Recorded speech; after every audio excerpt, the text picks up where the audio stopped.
Hai semua, apa kabar? Semoga kalian semua sehat selalu ya.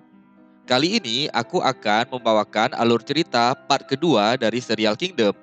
Bagi kalian yang belum menonton part pertamanya, ditonton dulu ya teman-teman. Linknya ada di deskripsi. Oh iya, konten ini berisi full spoiler. Jadi bagi kalian yang tidak ingin kena spoiler, diharap untuk nonton serialnya terlebih dahulu. Oke guys.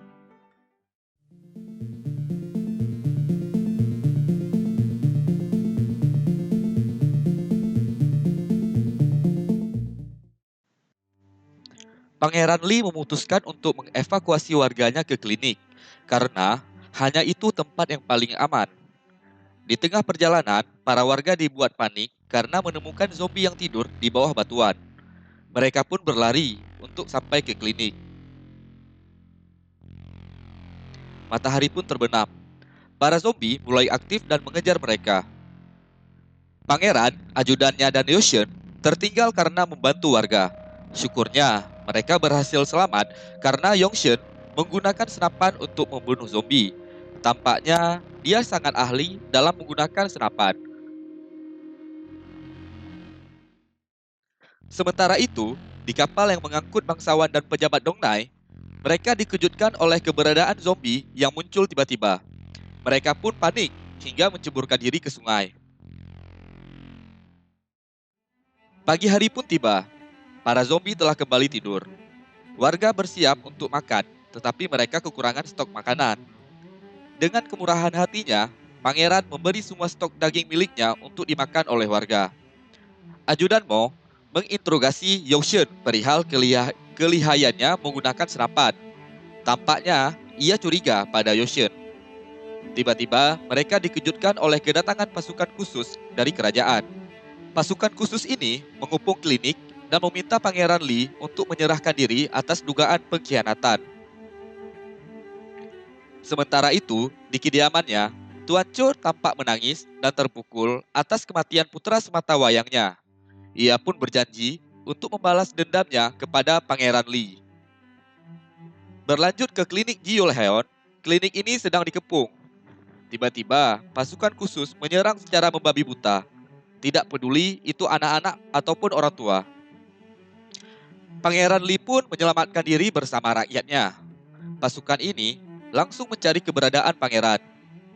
Pangeran Lee melarikan diri menuju ke tengah hutan dan akhirnya berhasil menyelamatkan diri. Kabar akan hidupnya sinyal api dari daerah Dongnai akhirnya sampai ke wilayah Jaeson. Menteri Pertahanan dan Ketua Pelajar ingin menemui Raja untuk menanyakan beberapa hal yang telah terjadi. Sempat ditolak, akhirnya mereka diterima oleh Tuan Cho untuk menemui Raja. Saat sedang memberi penghormatan pada Raja, mereka terkejut akan keadaan Raja yang sudah menjadi zombie. Tuan Cho langsung menfitnah ketua pelajar perihal konspirasinya bersama Pangeran Lee untuk mengkudeta tahta kerajaan.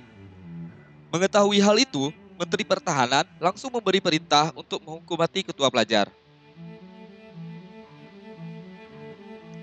Setelah berhasil kabur, Pangeran Lee bersama ajudan Mo, Yongxie dan Sobi mencari tempat untuk beristirahat. Sobi pun mencari jamur untuk makan malam mereka. Ajudan Mo memberitahu pangeran jika skill senjata api yang dimiliki oleh Yongxie setara dengan pasukan khusus yang telah menjadi legenda, yaitu pasukan harimau. Oleh karena itu, ajudan Mo sangat curiga kepada Yongxie. Di tengah pembicaraan, mereka mendengar teriakan Sobi. Mereka pun menghampiri Sobi. Dari kegelapan, muncul seorang misterius yang mirip zombie. Ternyata itu kepala Hakim Ball. Pangeran Lee langsung memukul kepala hakim tersebut karena masih kesal dengan tindakannya meninggalkan warga. Namun, karena memang kepala hakim tersebut bodoh, ia pun diampuni. Kepala hakim menjelaskan bahwa kapal itu diserang oleh wabah zombie yang berasal dari mayat di bawah kapal. Hanya dia yang selamat dari kapal itu karena terjun ke sungai. Akhirnya mereka menuju ke daerah Sangju untuk menemui Jenderal Aheon. Kabar mengenai wabah zombie telah sampai ke daerah Sangju. Mengetahui hal itu, Jenderal Heon ingin menjumpai raja. Namun, di perjalanan, ia mendapat kabar kalau ada kapal yang terdampar di pinggiran Sangju. Mereka pun langsung menuju ke lokasi kapal tersebut. Setelah dicek, tidak ada satu orang pun di kapal itu. Tetapi ada yang aneh, karena sangat banyak bercak darah. Pangeran Li akhirnya sampai di sebuah perkampungan di daerah Sangju. Ia pun melihat para warga miskin di sana memakan daging dan sedang berpesta makanan. Hal itu adalah hal yang mustahil dilakukan oleh rakyat yang miskin, sehingga membuatnya curiga. Di sebuah rumah warga, ia menemukan banyak baju mewah seperti baju bangsawan. Kepala hakim mengatakan kalau itu merupakan baju-baju yang dipakai oleh bangsawan yang ada di kapal bersama ia sebelumnya. Artinya, para warga ini menjarah aksesoris dari mayat-mayat yang ada di kapal. Pangeran Li pun memaksa warga untuk mengakui dan meminta warga untuk menunjukkan lokasi mayat-mayat itu dikuburkan. Setelah sampai di pemakaman, sempat terjadi ketegangan antara warga dan rombongan Pangeran Li karena para warga ini takut untuk dihukum mati. Tak berselang lama, matahari pun mulai terbenam dan membuat suasana menjadi mencekam. Dan betul saja, para mayat hidup kembali aktif dan mulai menyerang mereka. Mereka pun dengan bersusah payah berusaha untuk menyelamatkan diri. Mereka makin terjebak dan membuat Pangeran Li menjadi pasrah. Beruntung nyawa mereka masih selamat karena bantuan datang. Pasukan berbaju putih dengan sangat lihai berhasil menghabisi semua zombie. Ternyata itu merupakan pasukan dari Jenderal Heon. Pangeran Li merupakan murid dari jenderal tersebut, dan Pangeran Li sangat respect kepada sang jenderal. Mereka pun memberi hormat pada Pangeran Li. Setibanya di kediaman sang jenderal, Pangeran Li menjelaskan kronologi terjadinya wabah zombie.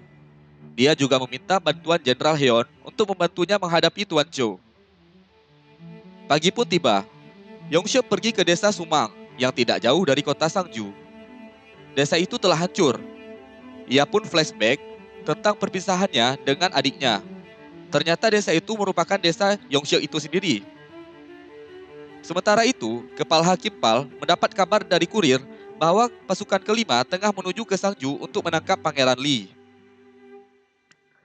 Sementara itu di Istana Raja, Ratu dilantik sebagai pemimpin sementara.